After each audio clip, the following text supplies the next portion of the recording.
Hi, I'm David Penn, Research Analyst with Finovate. We're here at Finovate Europe with Stephen Hutchinson. He is Head of Operations with IFX Payments. Stephen, thanks for joining us today. Pleasure to meet you, David. Fantastic. Well, let's jump right in. Can you tell us a little bit about IFX Payments and the work you do for the company? Yeah, sure, no problem at all. So IFX Payments are a rapidly growing payments fintech who specialise in the issuance of virtual IBANs, cross-border payment solutions, as well as traditional foreign exchange services. My role specifically at IFX here is Head of Operations, which is built up of 4 teams, consisting of our client support team, so the guys who are on the front line facing off to our clients on a day-to-day basis.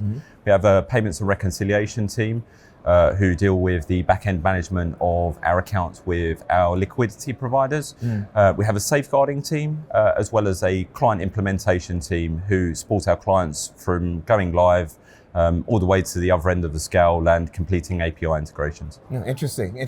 Wanted to talk a little bit about payments, of course. One of the things I remember somebody telling me is payments is the gift that keeps on giving. Yeah. So it's always an interesting thing, always a lot of things going on in payments. What are some of the payment trends in 2024 that you find most compelling right now? I think there's quite a lot of trends around the market at the moment. I think real-time payments is going to be one of the first trends. Obviously, with the launch of FedNow recently in the US, as recent as yesterday, we had some rules and regulations being adopted by the European Council and a shift towards SEPA Instant in Europe.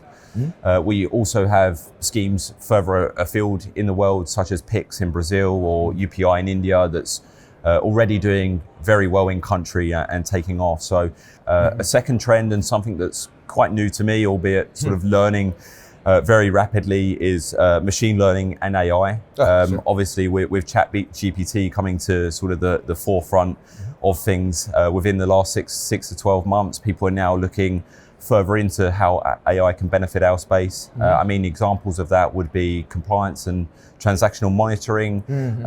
Also within sort of operations and the fintech space that we work in, decisions are typically made very quickly based on limited data. So AI is also going to give us a lot better reporting and hopefully lead to us making more informed and better decisions. Sure. Yeah, those are huge areas. I'm curious, looking at all those different areas, how are they going to impact the work that IFX does? Yeah, what I would say is it's not just specifically operations that's going to be impacted by these trends, and certainly not IFX. I think the whole industry will be impacted by these changes. I think we certainly, as an industry, have issues when it comes to legacy systems and infrastructure. Going to be very challenging to break out sort of the old ways of working and move to new scalable systems. Also involves a lot of training for different business areas. Another sort of key challenge around that, and one that seems to never go away, is regulatory compliance. Regulatory compliance as a landscape is constantly changing, with rules coming out of the FCA and other authorities as such, whereby we're having to adapt and change quickly, very tight deadlines, and obviously a lot of that is unforeseen, so it has to be factored and accounted for when planning. Those 2 points are probably the most impactful as such when it comes to us. Right. I'd like to talk a little bit about the challenge of keeping up with things. You've got very rapidly changing payment trends, and then you've got regulatory bodies that are also giving you new things to think about all the time. How do you keep up with all of that? It's very hard. Speaking completely openly and honestly, it is very hard. IFX at the moment are doing a real push on the payments and the instant payment topic that we spoke about. We're launching local payment routes in country. Starting off in the US and expanding as and what sees fit compared to our customer demand. So we're doing a lot of work on instant payment, going into new markets, offering clients rails and the ability to both collect and pay out locally within country.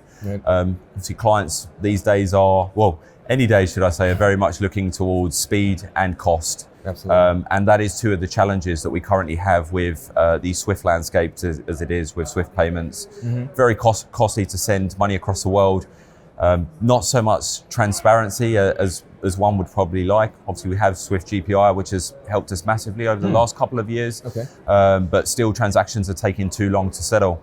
Especially when we have differing time zones with, say, sending money here from the UK to the US, or if we look at the other side of the world, Australia, We're often looking at T+1, T+2 settlement times, whereby real-time payments and using local in-country methods is going to allow us to significantly cut down that time that it takes for the end merchant to receive their money. Right. Obviously, with instant settlement, also provides flexibility to merchants and businesses alike, and helps them free up cash flow and allow for better financial planning. Right, right. You mentioned both the time issue as well as some of the regulatory issues and things that come up. Are there any other types of concerns or challenges about these trends that you're really having to tackle right now? I wouldn't say concerns. I think change is always, or should always be seen as a good thing, especially when there's a benefit at the end of the line. Right. What I would say is that IFX are also, like many other EMIs and FIs within the space, are doing a very big piece of work at the moment on migration to ISO 20022 standards, which naturally long-term is going to provide a better, more enriched data structure, global adoption, and will aid with quicker settlement as well as benefiting on the compliance side of things, giving us more transparency around what our clients are actually doing and the structuring of those messages. Interesting. I thought maybe by way of wrapping up, you've already mentioned a couple of the sort of initiatives that IFX is involved in, the expansion and so forth. Are there any other things in 2024 that maybe we can kind of look out for that we might be able to see a year out that you guys are working on? Yeah, I think as a whole, those two specifically, I think what I would like to talk about is what the operations space are specifically doing within the next 12 months in order to keep up with these trends.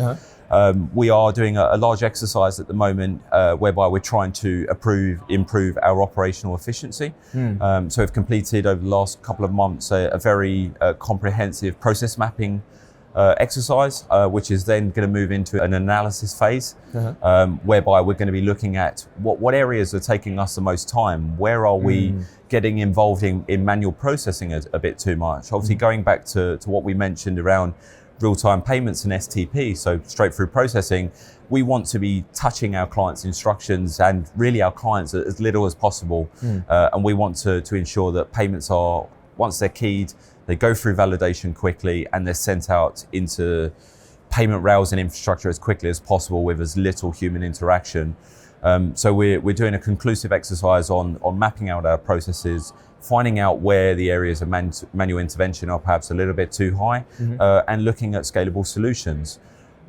We are also feeding into that topic nicely, looking at risk as well. Manual processing, of course, comes with varying levels of risk depending on what you're doing. So a key challenge and sort of topic within my space for this year and focus will be to dramatically reduce the amount of risk that we've got, which also feeds nicely back into the point I mentioned around AI and machine learning. Activities like that and systems like that are giving us real better data and output and allowing for stakeholders internally, should I say, to be making better decisions. And lastly, and I think the most important for specifically an operations function and serving our client base is to continuously work on and improve our client experience. We've done some very exciting stuff over the last 6 to 12 months in terms of automation, allowing our clients to self-service without having the need to phone and speak to a human at all times. We've published and produced some very good help articles on our platform, as well as providing our clients and people who are generally interested in our space with a lot more information on what's going on in the space and what IFX are specifically doing to combat the challenges that we and other EMIs and FIs are facing on a day-to-day basis. Interesting. Well, it's an exciting time for payments. It sounds like a very exciting time for IFX as well. Fantastic. Well, thank you very much for spending a little bit of time with us, helping us get to know IFX Payments, and we're looking forward to hearing more about the company in the future. No, more than welcome, David. It's been a pleasure to meet you today. Fantastic. Thank you for joining us, and thank you as well. Excellent.